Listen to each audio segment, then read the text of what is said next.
last two editions were pre-EVO special editions. The last show was Justin Wong, Seth Killian, and Mr. Wizard. The show before that was just Viscount. We sat down with Viscount for a really long time, talked about EVO, talked about Marvel vs. Capcom 3, talked about Phoenix, and that was one thing that he particularly called out. He says, I feel like this game has developed to a point where it's very similar to Marvel vs. Capcom 2. And I feel like we were talking about how Sanford was hating on this game. He's obviously a lover of Marvel vs. Capcom 2, but the comparison is actually very similar. In Marvel vs. Capcom 2, all your top 8 teams essentially are going to have a Magneto or a Sentinel. What do you have here? All your top 8 teams are going to have a Wolverine or a Phoenix. But you know, it's the team game. It's the dynamics of a team game. Now imagine if you were a coach in the NBA, right, and you could draft any player. How many teams do you think are going to have Kobe Bryant?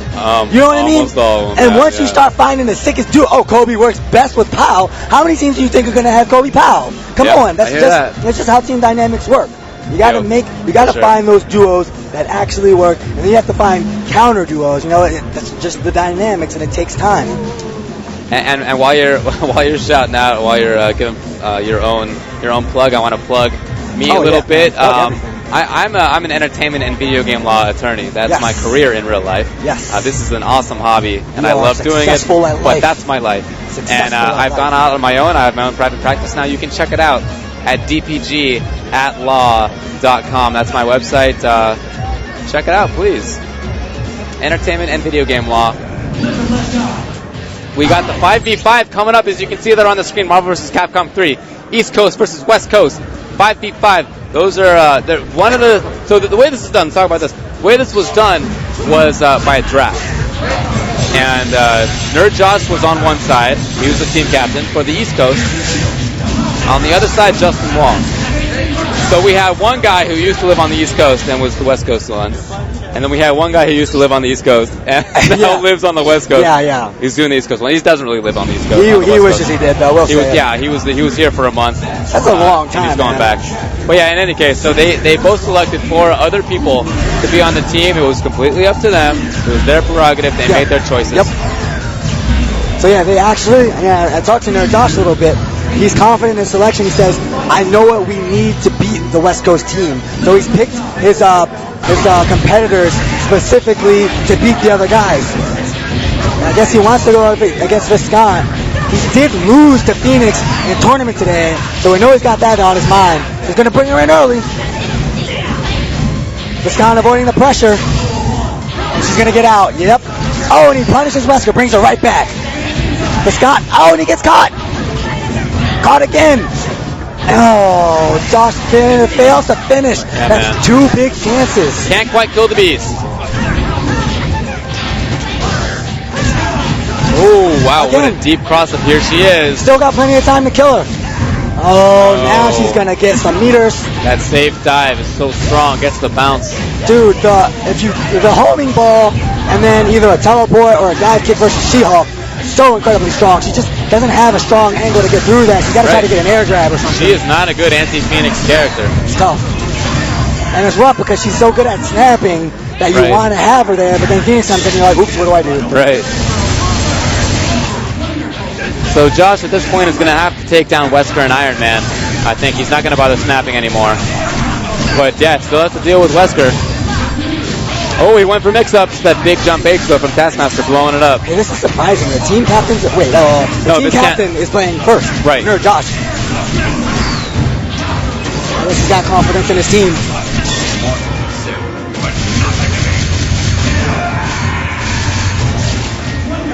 All right, here comes Tron, last member of this team. If Josh were to lose, that's it. It's only 1 game per person. Yeah. If you lose, you're done. Yeah. He's going to have to go to the sidelines and help his team up because that's going to do it. Yeah, he's going to be a cheerleader from now on. Nerd Josh, no, couldn't get it. Viscount showing why he went as far as he did today. He is in top 8 tomorrow. He had the ice stare on after that one. He's into the game.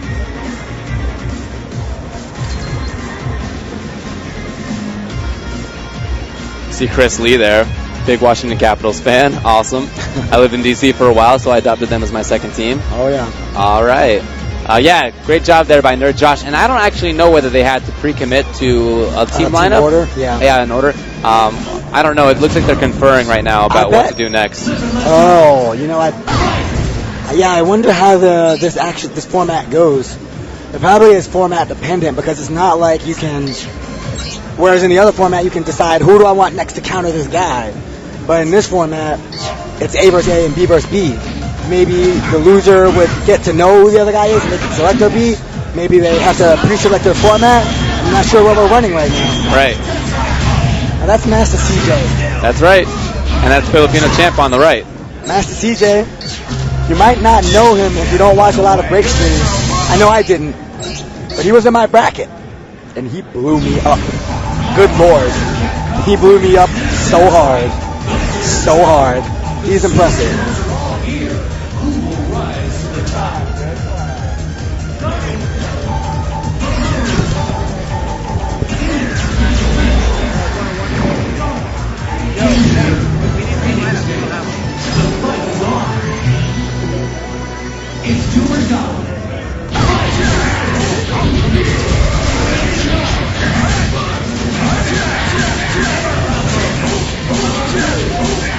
That's CJ off again for the West Coast. Not a good position for Dormammu. Oh, and he does not break the air counter. The air exchange, rather, and this is going to be terrible for Master CJ. His Dormammu is incredible and his best character by far. Right. Well, it's down already, and he's not going to get another chance. As we were saying, you only get one. Oh, he missed it. Very interesting. Team compositions here. Two of the same characters, but as a result of the Phoenix on Filipino champs, they plays completely differently. Here comes the squeeze. And that is a lot of damage on that thing. So it's down to Dormammu and Phoenix, but really what it's down to is damage while he can get it, and Phoenix. Dormammu almost kind of expendable. That was sick. It's like a full screen tri-dash, man. Oh, he tried to jump up there for the air grab, I do believe. He got grabbed out of his own setup. Phoenix trying to stay away. There's that air grab that he was looking for. Nice catch.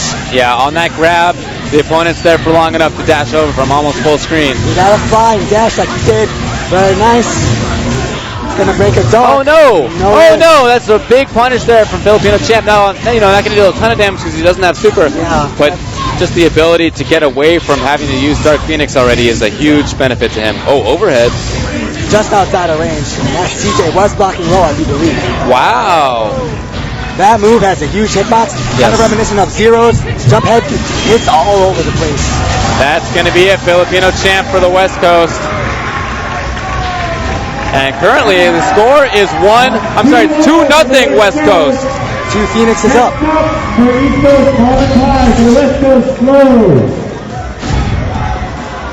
Flo is up next here for the West Coast.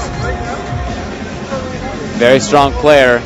He's going up against Marlin Pie, who I wish we had been able to see more of in the regular tournament. Yeah, he's such a fun player to watch. Really is, and his Viper is ridiculous. Oh yeah. He's Magneto as well. I said this earlier, but I talked with him earlier this weekend here at EVO about the tiers and all that stuff. Viper's #1 according to Marlin Pie. I like a player like that. He has a ton of confidence in his main character. He builds his team to complement her very well. And I respect that. It's awesome. Yeah, wait till you see it in action. His execution is like none other. Very impressive player. He's for the West Coast, and he's for the East Coast, and he's gonna have to get something going here, or else the West Coast is gonna, well, pretty much lock it up, frankly. A 2-0 start. 3-0 start would mean that there's no way for the East Coast to... Oh, no. Wait, it's not round robin. Never mind. I'm awesome. We're fighting down to the last person. All right. There it is. Sea Viper, Magneto, and Amy. And I like that Flo's trying to stay out of the ground. Oh, my God. Wow. Akuma is hurting, man. Wow. Okay. Crazy pace. They're like, who do you see do this in this game? X Factor, he can kill if he gets the combo. She's dead. Marlin Pie is an executional wizard, one of the top Guilty Gear players ever to exist in North America. Yes. He spent a lot of time in Japan.